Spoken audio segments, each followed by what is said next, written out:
Welcome to Gene and Mike do the New York Times crossword. Hi, I'm Gene. And I'm Mike.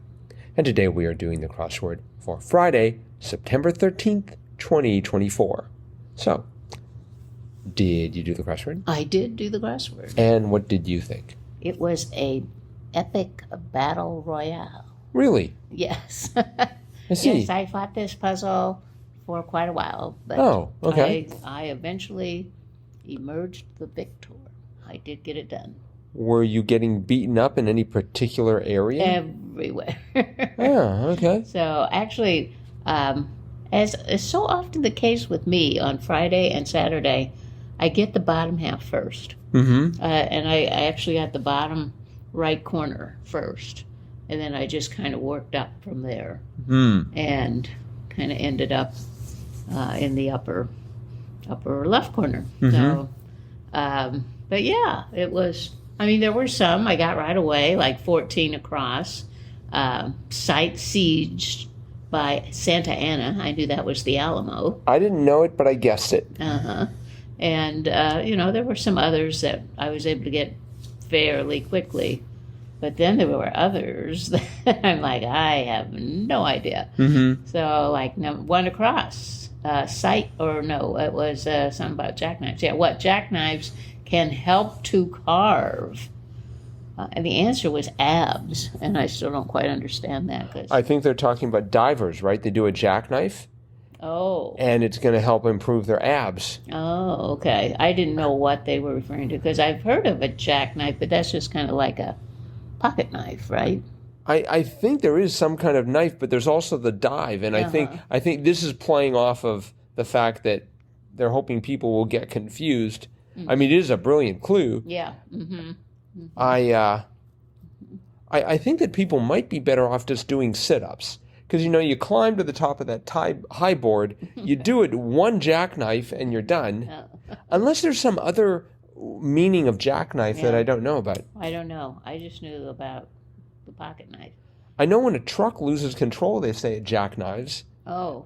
But I don't think that would really help the trucker improve their abs. No, not at all. So. Now one down was Summit. And I just immediately guessed that was Acme. Unfortunately, we had 26 down Summit, and so I guess that had to be Acme as well. Uh-huh. And I didn't put anything there, and then I got to 26 down, and I'm like, oh, two of them. So I thought, well, one's Acme and one's Apex. And I kept switching them back and forth. So it's a bad sign when you can do that. Yeah, well, I mean, they're both 4 letters. They both begin with A. Right, but if the crosses you're getting from that are working with either set, there's a problem. Well, I wasn't getting the crosses at that point. But I simply didn't. Eventually, I did. Mm-hmm.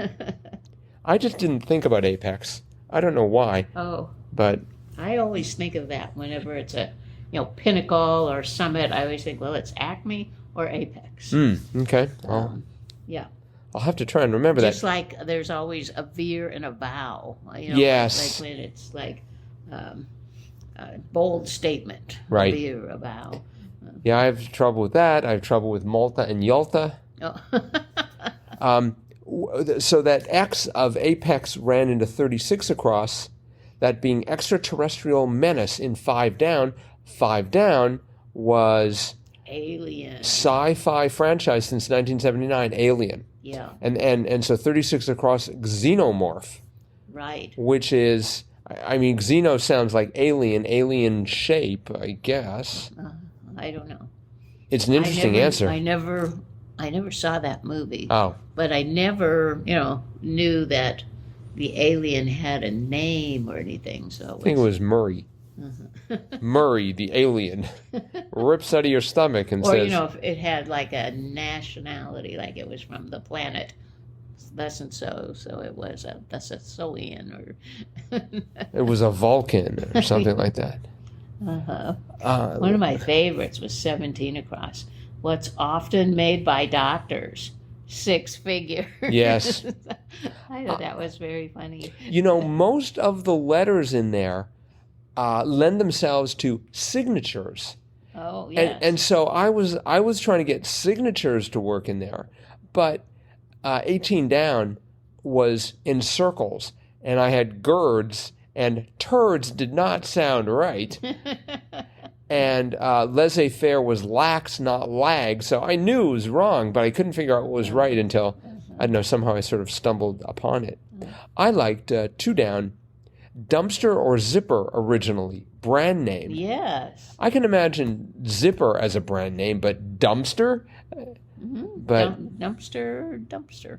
I guess that's a reference to some sort of trash can. But Yep. Yep. That's very interesting. yeah, and it was a good clue too. Boon for grizzly bears 3 down was salmon run. Right. That was great. Yes. Oh, and the one next to it. I'm sorry. I put campsites. It fit. Yep. But it was wrong. It was a good try though. I thought that'd be a real boon to a grizzly bear. Depends how they handled their food. Like open bar might work better. 4 down, 1 doing the Lord's work, vassal. Yes. That was awesome. Yeah, This is it was funny because 4 across was that's fair. And I had the A and the I. I thought, oh, maybe it's valid. But then I couldn't think of anything for doing the Lord's work that began with a V. But once I got the 2 S's, and I'm like, oh, it's vassal. Yes. Because I had the A. So, yes. And I thought, oh, it's vassal. Yes. That was very nice. 26 across, like meetings of the UN General Assembly, annual. Right. It took me a while to figure out, Yeah. about a year. And I find it very interesting that they only meet once a year. Yes. But, Yes, so I guess... that is interesting. What do they do the rest of the time? I mean, I guess that's when the bigwigs, the ambassadors, all get together. And I suppose the staff is doing things the rest of the year. Right. But you have to wonder about an organization that only meets once a year. They make it good, I bet. So Right. they're only meet once a year. It better be a good meeting. Lots of hors d'oeuvres at the party, I certainly hope. You don't want anyone saying this could be taken care of with an email. Yes, indeed. 9 across, account of a wild night out, and that was tab. Right. That was great. Yep. Let's see. I like 9 down, too. Numbers 1 through 36 are found in it. Torah. Yes, that was tricky. Yeah, I realized it was. I was thinking it was going to be something biblical, but we had 29 across, gets high on a kite, parasails. Right. Which is certainly true. Yep. And I did not know 29 down, blank Novo, capital of Benin, Porto. Yes, no, I didn't either, but I had the P and the R and the T, and I thought, I wonder if it's Porto, and it was. So, yep. Let's see, we had the surprising 34 down, most arias solely. Right. Once again, they're going for the strict definition of plural of solo. That's right. Very, very tricky, I think. 31 down, Cotton Eye Joe, example. I put barn dance, but it was line dance. Yes. Oftentimes you do a line dance in a barn dance. So I was half right, I guess. I found that to be a very tricky clue. Oh. I mean, have you heard of Cotton Eye Joe before? Yeah, it's a kind of dance you do at a barn dance. Oh, okay, okay. So, maybe growing up in the country, yes, I heard of that. So, I wonder where the name came from.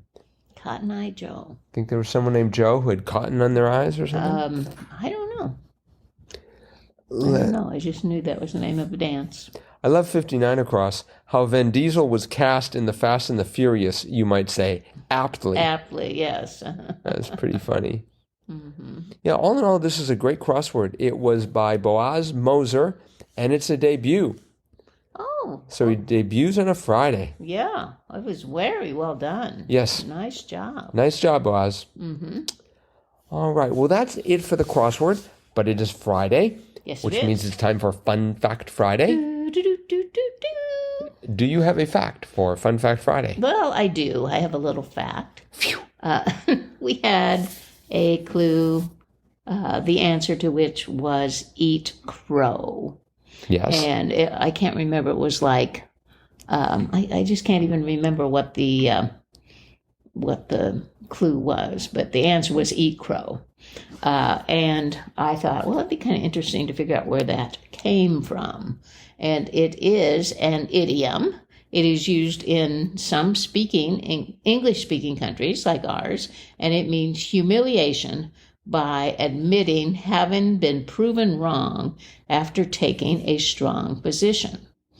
And with all of the people I keep hearing about that are eating pets, there will be many people eating crow later, I am sure. Wow. But the crow, the bird itself, is a carrion eater, meaning it eats, dead things, which is presumably repulsive to eat in the same way that being proven wrong might be emotionally hard to swallow. They don't know where it actually came from, but they think it probably began with an American story published around 1850 about a dim-witted New York farmer.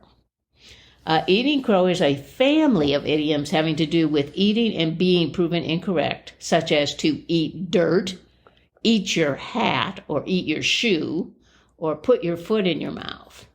All probably originating from to eat one's words, which first appears in 1571 in one of John Calvin's tracts on Psalm 62, where it states, God eateth not his words when he hath once spoken.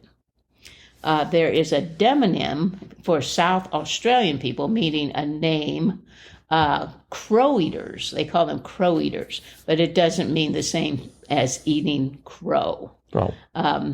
Literally, eating a crow is seen as being distasteful. The crow is a kind of raven, and it was listed in Leviticus as not being fit to eat. The scavenging carrion eaters are long associated with battlefields where they would eat corpses.